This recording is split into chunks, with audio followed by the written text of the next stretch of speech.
Assalamualaikum and hai. Perbincangan ini bertujuan untuk berkongsi refleksikan diri tentang bagaimana perkembangan sosial emosi remaja mempengaruhi dari segi pembelajaran, tingkah laku dan pembentukan identiti diri berdasarkan perspektif psikologi pendidikan. Di sini terkandungnya isi kandungan. Definisi perkembangan sosio-emosi remaja ialah proses membina emosi, identiti diri dan kemahiran sosial bagi melahirkan individu yang seimbang dan bertanggungjawab. Objektif utama tugasan ini ialah untuk memahami perkembangan sosio-emosi remaja secara holistik.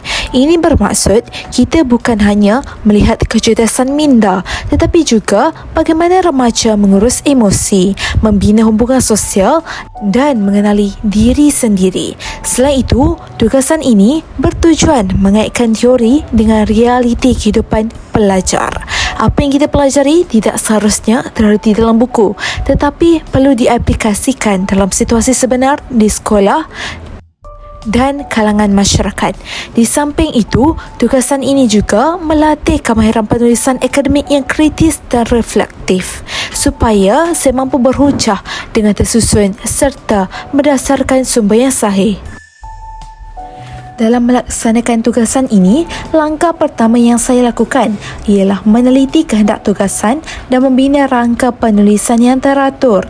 Ini penting supaya idea yang ditulis tidak bercampur dan lebih sistematik. Seterusnya, saya membaca pelbagai sumber seperti teori Erikson, Piaget dan Vygotsky yang berkait rapat dengan perkembangan sosio-emosi remaja.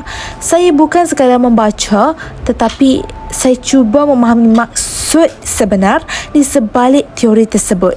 Saya juga mengaitkan teori dengan pengalaman sebenar remaja seperti isu emosi, pengaruh rakan sebaya dan keperluan sokongan sosial di sekolah.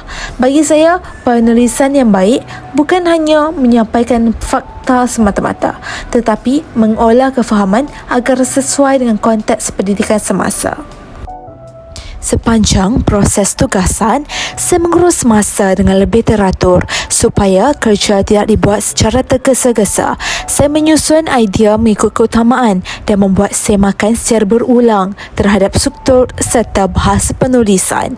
Saya juga memastikan setiap teori yang digunakan dikaitkan dengan situasi sebenar remaja seperti masalah emosi, hubungan rakan sebaya dan peranan sokongan di sekolah. Tindakan ini melatih saya berfikir secara kritis dan reflektif. Saya sedar bahawa setiap perenggan yang ditulis membawa tanggungjawab yang menggambarkan realiti remaja dengan empati. Seperti peribahasa Melayu, kalau tidak dipecahkan ruyung, mana akan dapat sagunya. Usaha dan kesabaran amat penting bagi menghasilkan tugasan yang berkualiti. Seterusnya, kita beralih kepada cabaran dan pembelajaran. Antara cabaran yang saya hadapi ialah memilih maklumat yang relevan, memastikan kesinambungan idea dan mengekalkan gaya akademik yang jelas. Kadang-kadang terlalu banyak sumber menyebabkan saya perlu menapis isi penting dengan teliti.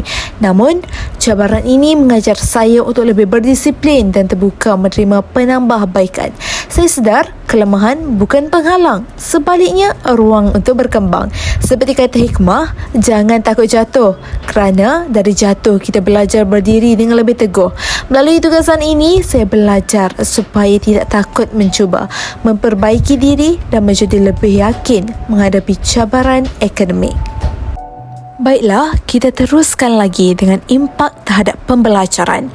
Impak tugasan ini sangat besar terhadap pembelajaran saya. Dari segi kognitif, saya lebih memahami konsep perkembangan sosio-emosi remaja secara mendalam. Dari segi efektif pula, saya menjadi lebih peka terhadap perasaan dan cabaran yang dihadapi oleh remaja, terutamanya dalam dunia globalisasi hari ini. Saya tidak lagi melihat tingkah laku remaja sebagai suatu masalah, tetapi sebaliknya sebagai isyarat kepada keperluan bimbingan dan sokongan. Secara reflektif, saya juga mula menilai peranan pendidik, ibu bapa dan masyarakat dalam membentuk kesejahteraan emosi remaja. Selari dengan peribahasa, meletur buluh biarlah dari rebungnya.